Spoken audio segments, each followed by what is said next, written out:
রাধে রাধে বন্ধুরা, দিনটা ছিল শুক্রবার, কীর্তনের পরের দিন।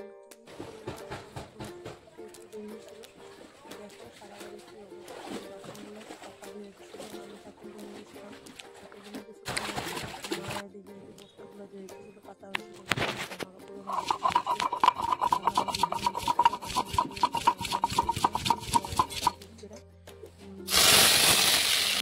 আর ডিম বানানি বলছিল পাপা মা খাইব না, তো আমি মাঝখানে ভাত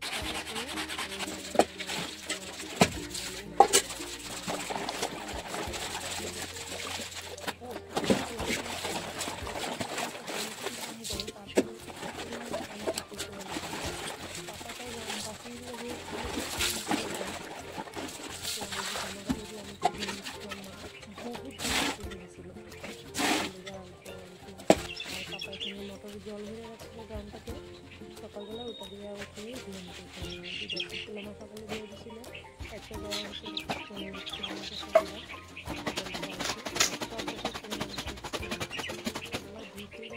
ভারী ভারী হয়েছে, আমি একটু ধোয়া মেলা দিলাম। আর রান্নাও করতেছিলাম, এগুলো জামা কাপড়ে ধুইতেছিলাম, তো ভাত বসে এনেছিলাম, ধোয়া মোটা হয়ে গেছে। তারপরে ডিমটা বানিয়েছিলাম, আর আগের দিন একটু ডাল আসলে ওটা গরম করে এনেছিলাম, ডাল আর আগের দিন তরকারি আসলে ওটা দিয়ে আমি খাইছি, ওটা মাছ কিনে খাই না ওগুলো। আর এই জন্য সব কিছু ধুয়ে দেওয়া হয়েছে, ওগুলো গুছাইতে লাগে।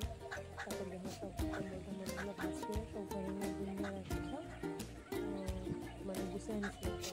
তো আমার ভিডিওটা কেমন লাগে একটু জানাইও, আর ভিডিওটা ভালো লাগলে লাইক শেয়ার কমেন্ট করো। তো আজকে টাটা, সবাই খুব ভালো দেখো।